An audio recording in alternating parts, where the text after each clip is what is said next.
Well, hello, and welcome again to the 2012 Fad. I will be your host for this evening, and my name is Charlie Bluehawk.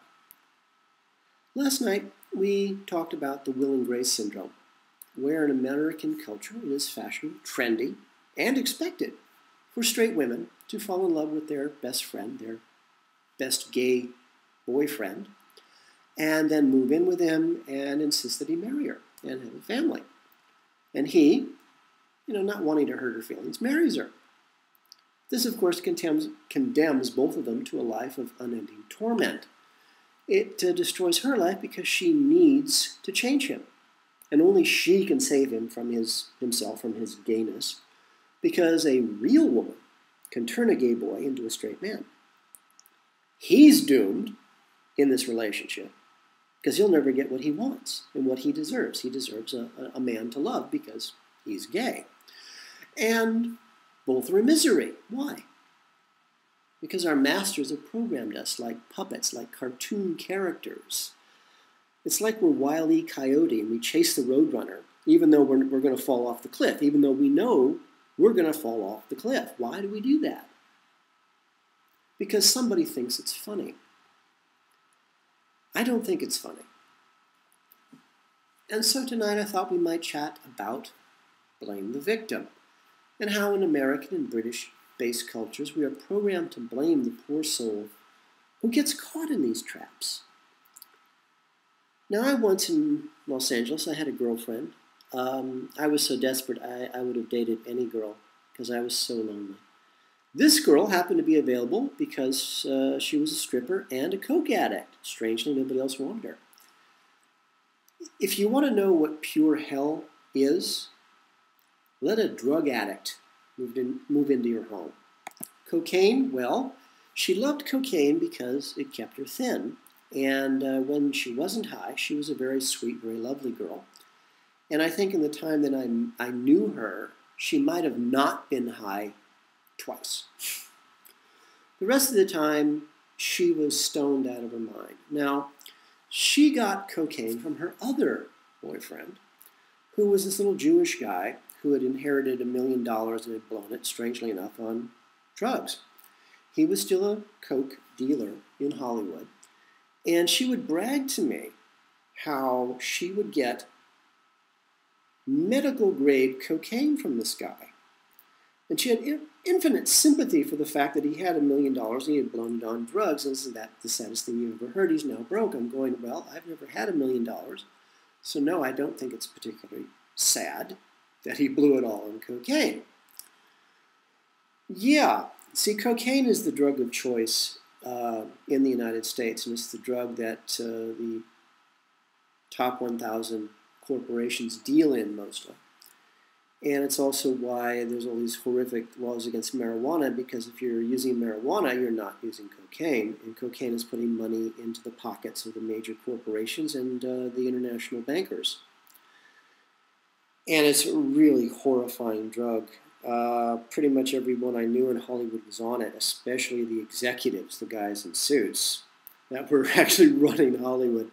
They were all on cocaine. It was really incredible. Cocaine was like this ongoing plague at Caltech, which is part of NASA. And you couldn't even tell jokes about cocaine on the Caltech campus because cocaine was everywhere. I mean, it was astonishing where this stuff is. So anyway, I was dating this stripper who was on cocaine, and I finally had to move out of our bedroom because I just couldn't take it anymore. Her mood swings were like beyond wild. And apparently cocaine gives you quite a sugar craving because even though she was very, very thin, she was constantly eating candy. There was about 3 or 4 inches of candy wrappers covering the floor of the bedroom. And I just didn't know how to get rid of her. I mean, nothing, frankly, was worth this. Being alone was better than being with her. And I finally figured out the trick. The trick was I told her I was switching off the utilities, and that horrified her, that she would not have fresh water, hot water, or her hair dryer. So if you ever want to get a drug addict out of your house, just tell her you're turning off the utilities, and that will deprive her of her hair dryer. Apparently that's the key. So she had a couple of her regular customers stop by to help her move out very quickly. And I don't know what she told them about me. I'm sure it was quite a story because they both came armed with very long knives strapped to their waists. And I was just laughing to myself that, these guys came armed with knives to protect themselves from my horrific behavior. So I just laughed because these poor guys were in for the shock of their lives. Anyway, this girl, this coke addict, she had been programmed by our society, by magazines, by television, that she could not leave the house unless she was advertising. And what I mean to say by advertising is that she had to look like a walking billboard for sex, if she ever, even opening the front door. She had to advertise as a woman in America that she was available for sale at all times, which means her hair had to be perfectly done. Her makeup had to be perfectly done. She had to have her high heels. She had to have her silk stockings. She had to have everything. So in the middle of the day, she would never leave the house unless she looked like she was going to a stripper's bar or a stripper's ball, some sort of, high-toned event. And this took her an average of 3 hours to do because she'd had to get up, she had to work out, she had to trim, she had to use the hairdryer, she had to do the makeup. Everything had to be perfect.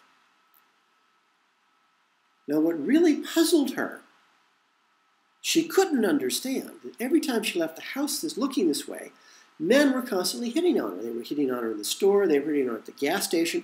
She could not comprehend the fact that she was advertising herself for sale by what she was wearing.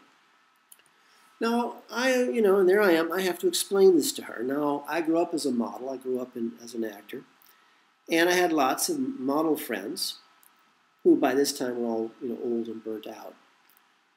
But they were still relatively attractive. But see, these girls, these old women now, knew that they would never leave the house in anything but old baggy sweaters, baggy jeans, a baseball cap pulled down over their heads, no makeup. This was their way of saying, I'm not advertising, don't bother me. And so this girl, this drug addict, had been programmed by our society that she must dress up, even if she doesn't want the attention. She must make herself a target, and she must advertise herself for sale. And then when these men come after her, it's her fault. How can you live like that? She is programmed to advertise. And then when she advertises, which is part of her culture, and men accost her, it's her fault. Now, there was an 11-year-old girl the other day who was gang raped in Texas. Well, I guess it was a few months ago now, by a dozen or more church-going, grown Christian men who would, in the words of the reporter telling the story, these poor men would suffer with the guilt caused by being lured by this 11-year-old girl into gang raping her. Now, the men's justification for raping an 11-year-old girl was that she was dressed provocatively. And these poor, church-going, good Christian men were tempted into raping her. This is actually how the story was written. An 11-year-old girl was gang raped by grown men because she was dressed nicely. She was advertising to be raped. Wow.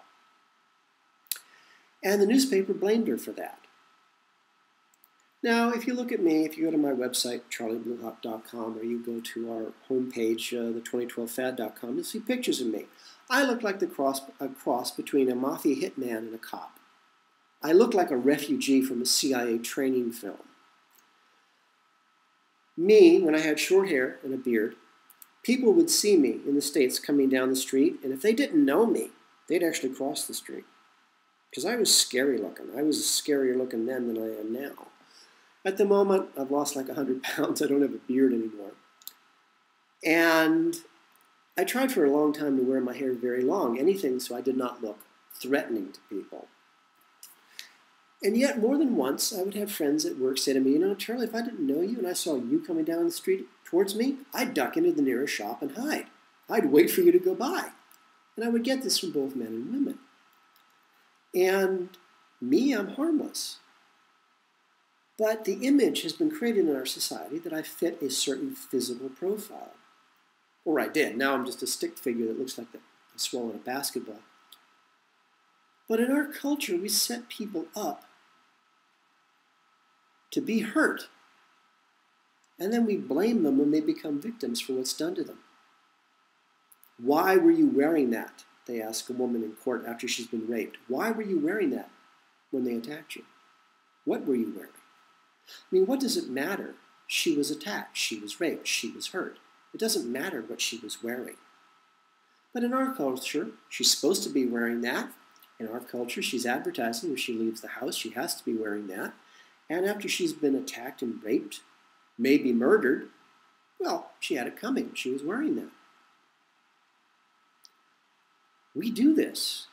We actually believe this. We do this to ourselves. We allow this to be done to us.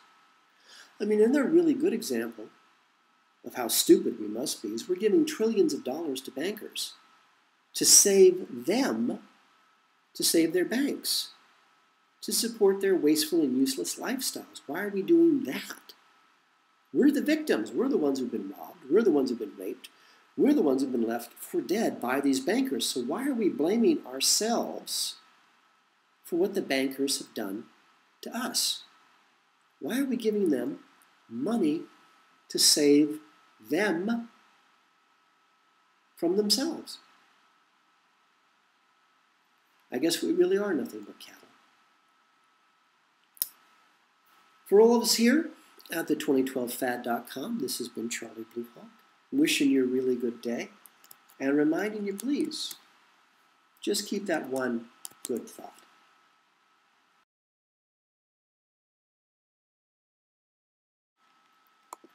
The 2012 Fad is brought to you by Coffee and Blood, Love Letters Between the Dead, a series of 5 erotica horror novels about a fallen angel finding his way back to regain his own soul, and how the CIA war against the human race, their black magic, captures and traps him in the body of a mind-controlled slave designed to hunt down and to kill their god, their Satan.